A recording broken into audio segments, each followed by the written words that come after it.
Hello hi welcome to all. എല്ലാവരും സുഖമായി safe ആയിരിക്കുന്നെന്ന് വിശ്വസിക്കുന്നു. നമുക്കിപ്പം നിങ്ങളുടെ വ്യക്തിയിൽ നിന്നും മൂവ് ഓൺ ചെയ്തിട്ടുണ്ടെങ്കിൽ അവരെന്താണ് ചിന്തിക്കുക, അല്ലെങ്കിൽ അവരുടെ നെക്സ്റ്റ് ആക്ഷൻ എന്തായിരിക്കും എന്നൊക്കെയുള്ളത് നോക്കാം.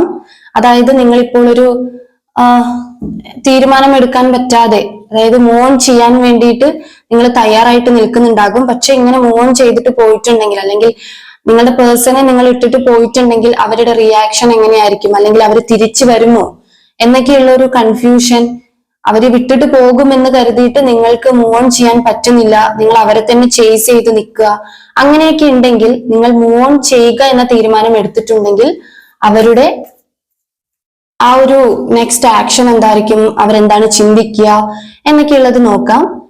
ഇതൊരു ജനറൽ റീഡിംഗ് ആണ്. സോ നിങ്ങൾക്ക് റെസനേറ്റ് ആവുന്നത് മാത്രം എടുക്കുക, അല്ലാത്ത കാര്യങ്ങളൊക്കെ വിട്ടുകളയുക. നെഗറ്റീവില് ജീവിതത്തിലേക്ക് അട്രാക്ട് ചെയ്യാതിരിക്കുക. ടൈംലെസ് ആയതുകൊണ്ട് ഈ റീഡിംഗ് നിങ്ങളുടെ മുന്നിലേക്ക് എപ്പോൾ വരുന്നോ അപ്പോൾ നിങ്ങൾക്ക് ഇത് റെസനേറ്റ് ആവുന്നതായിരിക്കും. ഓർത്ത് വെക്കുക, ഇതൊരു കളക്റ്റീവ് ആൻഡ് ടൈംലെസ് റീഡിംഗ് ആണ്. പേഴ്സണൽ റീഡിംഗ് ആവശ്യമുള്ളവർക്ക് എന്റെ വാട്സ്ആപ്പ് നമ്പറിൽ കോൺടാക്ട് ചെയ്യാവുന്നതാണ്. ഓക്കെ, അപ്പൊ നമുക്ക് റീഡിംഗിലേക്ക് പോവാം.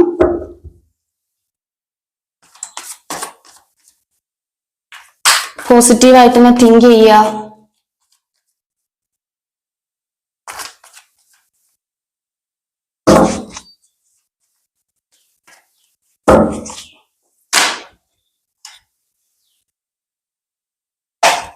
ഫൈവ് ഓഫ് കപ്സ് വന്നിട്ടുണ്ട്.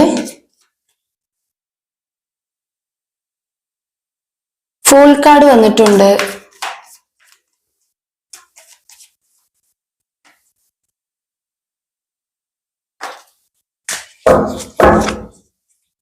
ഈ പേഴ്സണിൽ നിന്നും നിങ്ങൾ മൂവ് ഓൺ ചെയ്തിട്ടുണ്ടെങ്കിൽ എന്തായിരിക്കും അവരുടെ അവസ്ഥ, അവർ ചിന്തിക്കുന്ന കാര്യങ്ങൾ എന്തൊക്കെയായിരിക്കും?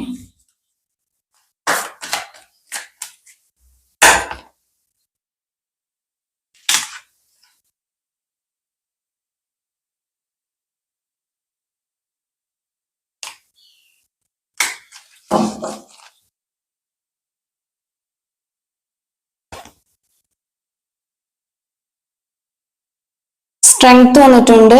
10 ഓഫ് വൺസ് വന്നിട്ടുണ്ട്. ക്യൂൻ ഓഫ് കപ്സ് വന്നിട്ടുണ്ട്. ബോട്ടം ഓഫ് ദ ഡെക്ക് വന്നിട്ടുള്ളത് 7 ഓഫ് പെൻഡക്കിൾ ആണ്. കുറച്ചും കൂടി കാർഡ്സ് എടുക്കാം.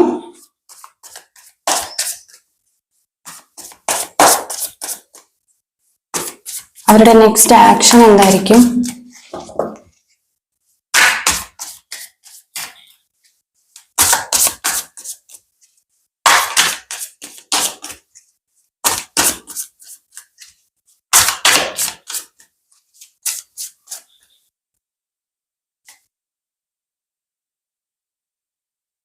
നയൻ ഓഫ് സോർഡ്സ് ആണ്.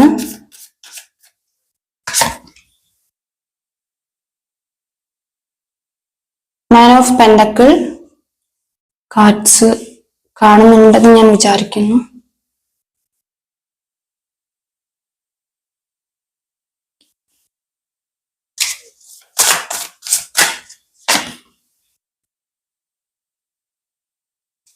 Ace of pentacle,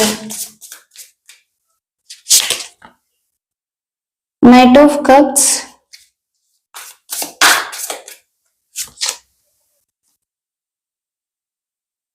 Two of Pentacle, the World card ആണ്. ബോട്ടം ഓഫ് ദ ഡെക്ക് വന്നിട്ടുള്ളത് ടവർ കാർഡ് ആണ്. ഓക്കെ,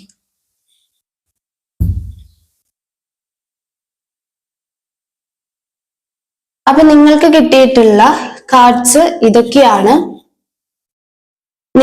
നിങ്ങളുടെ പേഴ്സണിൽ നിന്നും മൂവ് ഓൺ ചെയ്തിട്ടുണ്ടെങ്കിൽ ഡെഫിനറ്റ്ലി അവർ നിങ്ങളെ മിസ് ചെയ്യും. കാരണം ഇവിടെ ഫസ്റ്റ് തന്നെ വന്നത് 5 ഓഫ് കപ്സ് എന്ന കാർഡാണ്. ഈ കാർഡ് മീൻ ചെയ്യുന്നത് എലോൺ ആയിട്ടിരിക്കുന്ന ഒരു വ്യക്തിനെയാണ്. അതായത് ഒറ്റപ്പെട്ടു പോകും അവർ. അവരുടെ ലൈഫിൽ ഇപ്പോഴത്തെ സിറ്റുവേഷനിൽ അവര് മറ്റാളുകളെ പ്രതീക്ഷിച്ച് നിന്നിട്ടുണ്ടാകാം, അല്ലെങ്കിൽ ഒരു തേർഡ് പാർട്ടി സിറ്റുവേഷൻ. ആ ഒരു തേർഡ് പാർട്ടി സിറ്റുവേഷൻ കൊണ്ടായിരിക്കാം നിങ്ങളെ ഇങ്ങനെ മാറ്റി നിർത്തുന്നത്.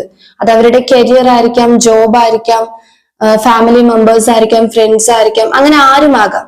പക്ഷെ അങ്ങനെയുള്ള ഒരു സിറ്റുവേഷൻ നിങ്ങളുടെ സെപ്പറേഷന് കാരണമാകുമ്പോൾ നിങ്ങൾ മൂവ് ഓൺ ചെയ്യുന്ന സമയത്ത് അവർക്ക് വളരെ ഒറ്റപ്പെട്ട ഒരു അവസ്ഥ അവർ ഫീൽ ചെയ്യും. അത് അവർക്ക് താങ്ങാൻ പറ്റുന്നതിലും അപ്പുറമായിരിക്കും. അതായത് ഇത്ര നാളും പ്രതീക്ഷിച്ചിട്ടുള്ള ആളുകൾ ഒന്നും തന്നെ അവരുടെ കൂടെ ഇല്ലാതെ ആരും ഇല്ലാത്തൊരവസ്ഥ അവർ ഫേസ് ചെയ്യുന്ന ഒരു സിറ്റുവേഷൻ നിങ്ങൾ മൂവ് ഓൺ ചെയ്യുമ്പോൾ വരുന്നതായിരിക്കും. ആൻഡ് അതുപോലെ തന്നെ അവർക്കൊരു മാറ്റം ഉണ്ടാകും. അവരുടെ ലൈഫിൽ ഒരു ന്യൂ ബിഗിനിങ്, ഒരു പുതിയ തുടക്കം തന്നെ ഉണ്ടാകും. തുടക്ക സമയത്ത് നിങ്ങളോട് കാണിച്ചിട്ടുള്ള ആ ഒരു ക്യാരക്ടർ, അല്ലെങ്കിൽ നിങ്ങളോട് കാണിച്ചിട്ടുള്ള ആ ഒരു നിങ്ങൾ പോലും അക്സെപ്റ്റ് ചെയ്യാത്ത അല്ലെങ്കിൽ പ്രതീക്ഷിക്കാത്ത ഒരു സ്വഭാവം, അതിൽ നിന്നും അവർക്കൊരു ചേഞ്ച് ഉണ്ടാകും. ദെൻ അവർ ചിന്തിക്കുക നിങ്ങളുടെ റിലേഷൻഷിപ്പില് ഒരു സ്ട്രെങ്ത് കൊണ്ടുവരണം എന്നവർ ആലോചിക്കും. ഇപ്പം അവര് പ്രതീക്ഷിച്ചു നിൽക്കുന്നത് നിങ്ങൾ തെറ്റ് ചെയ്തിട്ടുണ്ടെങ്കിലും അവര് തെറ്റ് ചെയ്തിട്ടുണ്ടെങ്കിലും നിങ്ങൾ തന്നെ അവരുടെ അടുത്തോട്ട് പോകും. അങ്ങനെ ആയിരിക്കാം നടന്നുകൊണ്ടിരിക്കുന്നതും. അതായത് നിങ്ങൾ തന്നെ ക്ഷമിച്ച് അവരുടെ അടുത്തോട്ട് അവരോട് അപേക്ഷിച്ചു പോകുന്ന ഒരു അവസ്ഥയായിരിക്കാം നിങ്ങളുടെ റിലേഷൻഷിപ്പിൽ ഉണ്ടായിട്ടുണ്ടാവുക. അതുകൊണ്ടായിരിക്കുമല്ലോ നിങ്ങൾക്ക് ഇതിൽ നിന്ന് മൂവ് ഓൺ ചെയ്യണം, എനിക്കിനി ഇത് വേണ്ട, എന്നെ ചീറ്റ് ചെയ്ത ഒരാളാണ് അല്ലെങ്കിൽ എന്നെ വേണ്ടാന്ന് വെച്ച ഒരാളാണ് എന്നൊക്കെ നിങ്ങൾ ചിന്തിക്കുന്നതിന്റെ റീസൺ അതായിരിക്കും. അപ്പം ഇപ്പൊ നിങ്ങൾ മൂവ് ഓൺ ചെയ്യാൻ വേണ്ടിയിട്ട് തീരുമാനിച്ചിട്ടുണ്ടാകാം. പക്ഷെ ആ പേഴ്സൺ പ്രതീക്ഷിച്ച് നിൽക്കുകയാണ് നിങ്ങൾ അങ്ങോട്ട് ചെല്ലും എന്നുള്ള രീതിയിൽ ഒരു വെയിറ്റിംഗ് എനർജിയാണ് ഇവിടെ കാണുന്നത്. നിങ്ങൾ തന്നെ അങ്ങോട്ട് പോകും. നിങ്ങളില്ലാതെ നിങ്ങൾക്ക് അവരില്ലാതെ പറ്റില്ല എന്നുള്ളൊരു വിചാരം അവർക്കുണ്ട്. അതുകൊണ്ട് തന്നെ നിങ്ങൾ അങ്ങോട്ട് പോകും എന്നുള്ള ചിന്തയിലാണ് അവര്. പക്ഷെ ഇപ്പൊ നിങ്ങളെ സംബന്ധിച്ച് നിങ്ങൾ മൂവ് ഓൺ ചെയ്യാം, പക്ഷെ നിങ്ങൾക്ക് കൺഫ്യൂഷൻ ആണ്. ഇനി മൂവ് ഓൺ ചെയ്ത് കഴിഞ്ഞാൽ അവർ വരത്തില്ലേ, ചേസിങ് ഞാൻ നിർത്തി എന്റെ കാര്യം നോക്കി അവരെന്നെ പൂർണ്ണമായും വിട്ടിട്ട് പോകുമോ എന്നൊരു പേടി നിങ്ങൾക്കുണ്ട്. പക്ഷെ ഇവിടെ നിങ്ങൾ പേടിക്കേണ്ട ഒരു കാര്യമില്ല. കാരണം ഇവിടെ നിങ്ങൾ മൂവ് ഓൺ ചെയ്താൽ അവർ എലോൺ എന്ന സിറ്റുവേഷനിലേക്ക് പോവും, ഒറ്റപ്പെടുന്ന ഒരു അവസ്ഥയിലേക്ക് പോവും. അവിടെ നിങ്ങൾ ചിന്തിക്കുകയാണ് ചെയ്യുക. കാരണം അന്ന് എന്റെ കൂടെ ഉണ്ടായിരുന്നു, എന്റെ കൂടെ തന്നെ ഉണ്ടായിരുന്നു, എന്നെ മനസ്സിലാക്കി ഉണ്ടായിരുന്നു എന്ന് നിങ്ങളുടെ വാല്യൂ അവർ മനസ്സിലാക്കും. ദെൻ അവർക്ക് പുതിയൊരു ഫുൾ കാർഡാണ്, പുതിയൊരു തുടക്കം ഉണ്ടാകും. എന്താ പറയാ, ആ ഒരു പഴയ ക്യാരക്ടർ എല്ലാം, ആ ഒരു നിങ്ങളെ വേദനിപ്പിച്ചിട്ടുള്ള സ്വഭാവത്തിൽ നിന്നും അവർ തന്നെ സ്വന്തം അവരുടെ ഒരു നല്ല സ്വഭാവത്തിലേക്ക് അവർ വരും. അതായത് നിങ്ങളെ സ്നേഹിക്കുന്ന ഒരു ഇതിലേക്ക്, ഒരു പാത്തിലേക്ക് വരും. ആൻഡ് അവര് ചിന്തിക്കും സ്ട്രെങ്ത്, റിലേഷൻഷിപ്പിൽ സ്ട്രെങ്ത് കൊണ്ടുവരണം, പഴയതുപോലെ തന്നെ ആക്കിയെടുക്കണം. ഇത് ആ സിറ്റുവേഷനിലൊക്കെ അത് അവരാണ് റോങ് ആയിട്ട് ബിഹേവ് ചെയ്തത് എന്നുള്ള ചിന്തയിൽ അവർ തന്നെ ഇതിനെ ഒന്ന് ബിൽഡ് ചെയ്തെടുക്കാൻ വേണ്ടി ശ്രമിക്കും. ഒരുപാട് റെസ്പോൺസിബിലിറ്റീസ് ഇപ്പം അവരുടെ ചുമലിൽ ഉണ്ടെങ്കിലും, അതായത് ഇപ്പൊ ഞാൻ പറഞ്ഞല്ലോ സിറ്റുവേഷൻസ് കൊണ്ടാണ് നിങ്ങളെ വേണ്ടാന്ന് വെച്ചിട്ടുണ്ടാവുക. അത് മറ്റു വ്യക്തികളായിരിക്കാം, അല്ലെങ്കിൽ എന്ത് സിറ്റുവേഷനും, കരിയറോ ഫാമിലി പ്രോബ്ലം അല്ലെങ്കിൽ ഫാമിലി മെമ്പേഴ്സ്, ഇങ്ങനെ തേർഡ് പാർട്ടി സിറ്റുവേഷൻ വന്ന സമയത്ത് നിങ്ങളെ മാറ്റി നിർത്തി. പക്ഷെ ആ സിറ്റുവേഷൻസ് നിങ്ങൾ മൂവ് ഓൺ ചെയ്യുന്ന സമയത്ത് പോലും അവർക്ക് ആ സിറ്റുവേഷൻസ് ഉണ്ടാകാം, അവർക്ക് എല്ലാവരും ഉണ്ടാകാം. പക്ഷെ അവർ ഒറ്റപ്പെടുന്ന ഒരു അവസ്ഥയിലേക്ക് വരും. അതുകൊണ്ടാണ് അവർക്ക് ഇങ്ങനെ ഒരു പുതിയ തുടക്കവും നിങ്ങളെ കുറിച്ചിട്ട് ചിന്തിക്കേണ്ട അവസരങ്ങളൊക്കെ ഉണ്ടാവുന്നത്. അത് നിങ്ങൾ മനസ്സിലാക്കുക. നിങ്ങൾ ചേസിങ് നിർത്തിയാൽ തന്നെ ഇവിടെ വലിയൊരു മാറ്റമാണ് സംഭവിക്കാൻ പോകുന്നത്. അതിൽ നിങ്ങൾ ഒരു ഡൗട്ടും വെക്കേണ്ട കാര്യമില്ല. പിന്നെ ക്യൂൻ ഓഫ് കപ്സ് ആണ് വന്നിട്ടുള്ളത്. ഈ കാർഡ് മീൻ ചെയ്യുന്നത് അവര് തന്നെ സ്വന്തം ഒരു സ്റ്റെബിലിറ്റി കൊണ്ടുവരും എന്നുള്ളതാണ്. അതായത് ഇപ്പം അവർക്ക് എന്ന് വെച്ചാല് ചിലപ്പം അവരുടെ പുറകാല് ഫ്രണ്ട്സ് ഉണ്ടായിരിക്കാം, അല്ലെങ്കിൽ ഫാമിലി മെമ്പേഴ്സ് ഉണ്ടായിരിക്കാം, അഡ്വൈസ് കൊടുക്കാൻ വേണ്ടിയിട്ട്, അവരെ ഇങ്ങനെ സപ്പോർട്ട് ചെയ്ത് നിർത്താൻ വേണ്ടിയിട്ട് ആളുകൾ ഉണ്ടായിരിക്കാം. പക്ഷെ നിങ്ങൾ എപ്പോഴാണോ അവരെ ചേസിങ് നിർത്തുന്നത്, അവരിൽ നിന്ന് മൂവ് ഓൺ ചെയ്യുന്നത്, എന്നിട്ട് നിങ്ങളുടെ കാര്യത്തിലേക്ക് നിങ്ങൾ ഇറങ്ങിത്തിരിക്കുന്നത്, ആ സമയത്ത് നിങ്ങളെ വേദനിപ്പിച്ച ആ ഒരു രീതി ആ പേഴ്സണിലേക്ക് തന്നെ തിരിച്ചു വരും. അത് യൂണിവേഴ്സിന്റെ ഒരു കർമ്മയാണെന്ന് പറയാം.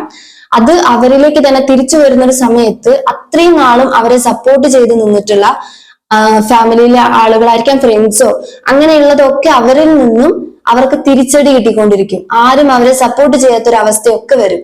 ഓക്കെ, അപ്പം അവര് തന്നെ അവർ ആ ഒരു ഒറ്റപ്പെട്ട അവസ്ഥയിലേക്ക് പോകുമ്പോൾ നിങ്ങളുടെ വാല്യൂ ആ ഒരു സമയത്ത് അവർ മനസ്സിലാക്കും. ഓക്കെ, മനസ്സിലായോ? അങ്ങനെ മനസ്സിലാക്കുകയും ചെയ്യും. അവർ സ്വന്തമായിട്ട് മറ്റുള്ളവരെ സപ്പോർട്ട് ഒന്നുമില്ലാതെ സ്വന്തമായിട്ട് തീരുമാനങ്ങൾ എടുക്കാൻ വേണ്ടിയിട്ടും ഒരു സ്റ്റെബിലിറ്റിക്ക് വേണ്ടിയിട്ടും ശ്രമിക്കും. ഇത്ര നാള് മറ്റുള്ളവരെ പ്രതീക്ഷിച്ച് മറ്റുള്ളവരുടെ ഹെൽപ്പിംഗ് കൊണ്ട് അവര് ജീവിച്ചു പോയിട്ടുണ്ടാകാം. പക്ഷെ നിങ്ങളുടെ ഈ ഒരു മൂവ് ഓൺ കാരണം അവരുടെ ലൈഫിൽ ഒരു സ്റ്റെബിലിറ്റി അവർക്ക് ഡെഫിനറ്റ്ലി കിട്ടും. 9 ഓഫ് സോർട്സ് ആണ് ഇവിടെ ക്ലാരിറ്റിക്ക് വേണ്ടിയിട്ട് കിട്ടിയിട്ടുള്ളത്. വെയിറ്റിംഗ് എനർജിയാണ്, നിങ്ങളെ വെയിറ്റ് ചെയ്ത് നിൽക്കുന്ന ആ ഒരു എനർജിയാണ്. പക്ഷെ നിങ്ങൾ അങ്ങോട്ട് പോവാതിരിക്കുക. വെയിറ്റിംഗ് ആണെന്ന് കരുതി നിങ്ങൾ പോയിട്ടുണ്ടെങ്കിൽ നിങ്ങളുടെ വാല്യൂ മനസ്സിലാക്കാനോ ഈ പേഴ്സണ് സ്വന്തമായിട്ട് സ്വന്തം കാലിൽ നിൽക്കാനുള്ള ആ ഒരു സ്റ്റെബിലിറ്റി വരും ഒന്നും തന്നെ ചെയ്യുകയില്ല. നിങ്ങളുടെ ഈ ഒരു സിറ്റുവേഷൻ, അതായത് ഒരു സിറ്റുവേഷൻ വരുമ്പോൾ നിങ്ങളെ അവർ ഒഴിവാക്കുന്ന ആ ഒരു പ്രവണത ഇങ്ങനെ റിപ്പീറ്റ് ആയിട്ട് സംഭവിച്ചുകൊണ്ടിരിക്കും. അപ്പൊ ലൈഫിൽ ചേഞ്ച് കൊണ്ടുവരാൻ വേണ്ടി നിങ്ങൾക്ക് സാധിക്കും എന്നുള്ളതാണ്. 9 ഓഫ് പെന്റക്കിൾ ആണ് ഇപ്പം നിങ്ങളെ സംബന്ധിച്ച് നിങ്ങൾ ഒരു സ്പിരിച്വൽ പാത്തിലൂടെ, അതായത് നിങ്ങൾ കുറച്ചൊന്ന് യൂണിവേഴ്സുമായിട്ട് അടുക്കുന്നുണ്ടാകാം, നിങ്ങൾ ആ ഒരു ട്രസ്റ്റിലേക്ക് വന്നിട്ടുണ്ടാകാം, സെൽഫ് ലവിലേക്ക് നിങ്ങൾ വന്നിട്ടുണ്ടാകാം, നിങ്ങൾ നിങ്ങൾക്ക് തന്നെ ഇമ്പോർട്ടൻസ് കൊടുക്കാൻ വേണ്ടിയിട്ട് മനസ്സുകൊണ്ട് തീരുമാനിച്ചിട്ടുണ്ടാകാം. അത് തുടങ്ങിയ ആളുകളും ഉണ്ടായിരിക്കാം. അതായത് വരുന്നത് വരട്ടെ, പോകുന്നത് പോകട്ടെ എന്നുള്ള മൈൻഡിൽ നിങ്ങൾ എല്ലാം എടുക്കാൻ വേണ്ടിയിട്ട് തുടങ്ങിയിട്ടുണ്ടാകാം. യൂണിവേഴ്സുമായിട്ട് നിങ്ങൾ ഇപ്പോൾ കുറച്ച് അടുപ്പത്തിലായിട്ടുണ്ടാകാം. ഓക്കെ, ഏസ് ഓഫ് പെന്റക്കിൾ ആണ് ഇവിടെ. നിങ്ങൾക്ക് നിങ്ങളിൽ തന്നെ നിങ്ങൾ കോൺസെൻട്രേറ്റ് ചെയ്ത് ഈ മൂവ് ഓൺ ചെയ്യുന്ന സമയത്ത്, നമ്മൾ ഇവിടെ അവരുടെ എനർജിയാണ് നോക്കുന്നത്, പക്ഷെ ഇവിടെ പറയാണ് നിങ്ങൾ ഇതിൽ നിന്ന് മൂവ് ഓൺ ചെയ്യുന്ന സമയത്ത് നിങ്ങൾക്ക് ഫിനാൻഷ്യലി സ്റ്റെബിലിറ്റി നിങ്ങളുടെ ലൈഫിലേക്ക് വരും. നിങ്ങൾക്കും ചേഞ്ചുകൾ സംഭവിക്കും, നിങ്ങൾക്കും അവർക്കും ഒരുപോലെ ചേഞ്ചുകൾ സംഭവിക്കും. ഓക്കെ, നൈറ്റ് ഓഫ് കപ്സ് ആണ്. ഈ പേഴ്സൺ ഇത്രയും അനുഭവങ്ങൾ ഉണ്ടാവുമ്പോൾ നിങ്ങളുടെ ഈ ഒരു കാര്യം, നിങ്ങൾ ചെയ്യുന്ന ഈ ഒരു മൂവ് ഓൺ കൊണ്ട് ഈ പേഴ്സൺ നിങ്ങളിലേക്ക് തിരിച്ചു വരുന്നതാണ്. അതായത് ഞാൻ പറഞ്ഞു, ഇവിടെ ഒരു സ്ട്രെങ്ത് കൊണ്ടുവരാൻ അവർ തീരുമാനിക്കും. അവർക്ക് പുതിയൊരു സ്വഭാവം ഉണ്ടായിരിക്കും. എത്ര റെസ്പോൺസിബിലിറ്റീസ് വന്നാലും അവർ അതിനെയൊക്കെ തരണം ചെയ്ത്, അല്ലെങ്കിൽ അതിൽ നിന്നുകൊണ്ട് നിങ്ങളെ ഒഴിവാക്കാതെ നിങ്ങളെ കൂടെ കൂട്ടാനുള്ള ഒരു ബാലൻസിലേക്ക് കൊണ്ടുവരാൻ വേണ്ടിയിട്ട് അവർ ട്രൈ ചെയ്യും. അതിനു വേണ്ടിയിട്ട് അവർ ഒന്നും കൂടെ നിങ്ങളെടുത്ത് പ്രപ്പോസൽ കൊണ്ടുവരും. ഓക്കെ, അതാണ് ഇവിടെ വെയിറ്റിംഗ് എനർജി വന്നിട്ടുള്ളത്. പക്ഷെ ഈ ഒരു സിറ്റുവേഷനിലൂടെ അവർ കടന്നു പോകണം. 2 ഓഫ് പെന്റക്കിൾ ആണ്. കൺഫ്യൂഷൻസ് അവർക്ക് വന്നേക്കാം. ഓക്കെ, അതായത് അവര് ഈ ഒരു സ്റ്റെബിലിറ്റിയിലേക്ക് വന്നു കഴിയുമ്പോൾ പിന്നെ അവരിലേക്ക് ഇതേ ആളുകളും ഇതേ സിറ്റുവേഷൻസും ഇങ്ങനെയുള്ള കാര്യങ്ങളൊക്കെ വരും. അതായത് ഒരു തേർഡ് പാർട്ടിയുടെ കൂടെ പോകാനുള്ള ഒരു പ്രവണത, അതുപോലെ ഫാമിലി മെമ്പേഴ്സ് അവരോട് കൂടുതൽ അടുക്കുന്ന ഒരു കാര്യം, ഫ്രണ്ട്സുകൾ കൂടുതൽ ഇൻവോൾവ് ആകുക, അങ്ങനെയൊക്കെ നിങ്ങളുടെ റിലേഷൻഷിപ്പ് ഒന്നും കൂടി, ഞാൻ ഫ്യൂച്ചർക്കാണ് പറയുന്നത്, ഒന്നും കൂടെ നിങ്ങൾക്ക് ബിൽഡ് ചെയ്ത് വരുന്ന സമയത്ത് ഇതേ കൺഫ്യൂഷൻ അവർക്ക് വരുമെങ്കിലും ആ ഒരു സമയത്ത് നിങ്ങളായിരിക്കും അവരുടെ ലോകം. അവിടെ ഫസ്റ്റ് പ്രിയോറിറ്റി എന്ന് പറയുന്നത് നിങ്ങളായിരിക്കും. ദെൻ അവർക്ക് അത് കഴിഞ്ഞിട്ട് മാത്രമേ ഈ ഫ്രണ്ട്സ് ആയിക്കോട്ടെ, ഈ ഫാമിലി ആയിക്കോട്ടെ ഒക്കെ തന്നെ ഉണ്ടാവത്തുള്ളൂ. ഓക്കെ, അതുപോലെ ഇവിടെ bottom of the deck tower കാർഡും അതുപോലെ 7 ഓഫ് പെന്റക്കിളും ആണ് വന്നിട്ടുള്ളത്. അവർ ഇതിനു വേണ്ടി ഒരുപാട് എഫേർട്ട് എടുത്തിട്ട് വെയിറ്റ് ചെയ്യും, വെയിറ്റിംഗ് എനർജിയാണ്. ആൻഡ് അതുപോലെ ടവർ കാർഡ് മീൻ ചെയ്യുന്നത് സഡൻ ഒരു ചേഞ്ച് അവർക്ക് ഉണ്ടാകും അവരുടെ ലൈഫിൽ. ഈ ഒരു കാര്യങ്ങളെല്ലാം സഡൻ ആയിട്ട് ചേഞ്ച് ആയിട്ട് അവർക്ക് ഉണ്ടാകും എന്നുള്ളതാണ്. പക്ഷേ നമ്മളുടെ ടോപ്പിക് നോക്കുക, നിങ്ങൾ മൂവ് ഓൺ ചെയ്തിട്ടുണ്ടെങ്കിൽ എന്തായിരിക്കും അവരുടെ അവസ്ഥ, അവരിൽ ഉണ്ടാവുന്ന മാറ്റങ്ങൾ എന്തായിരിക്കും, അവരുടെ നെക്സ്റ്റ് ആക്ഷൻ എന്തായിരിക്കും എന്നൊക്കെയാണ് നമ്മൾ നോക്കിയത്. അപ്പം ഓർത്ത് വെക്കുക, നിങ്ങൾ മൂവ് ഓൺ ചെയ്യുന്നത്, നിങ്ങൾ ഈ ചേസിങ് എനർജി നിർത്തിയിട്ട് നിങ്ങൾ നിങ്ങളിലേക്ക് എപ്പോഴാണോ അടുക്കുന്നത് ആ സമയത്താണ് ഈ പേഴ്സണ് ഈ ചേഞ്ച് എല്ലാം വരുന്നത്. അത് നിങ്ങൾ ഡെഫിനറ്റ്ലി നിങ്ങൾ മനസ്സിലാക്കി വെക്കേണ്ട ഒരു കാര്യമാണ്. ഓക്കെ, അപ്പൊ ഈ റീഡിംഗ് ഇത്രയേ ഉള്ളൂ. നിങ്ങൾക്ക് റെസണേറ്റ് ആയിട്ട് തോന്നുന്നുണ്ടെങ്കിൽ, റീഡിംഗ് ഇഷ്ടമായിട്ടുണ്ടെങ്കിൽ ലൈക്ക് ചെയ്യാനും കമന്റ് ചെയ്യാനും അതുപോലെ തന്നെ സബ്സ്ക്രൈബ് ചെയ്യാനും മറക്കരുത്.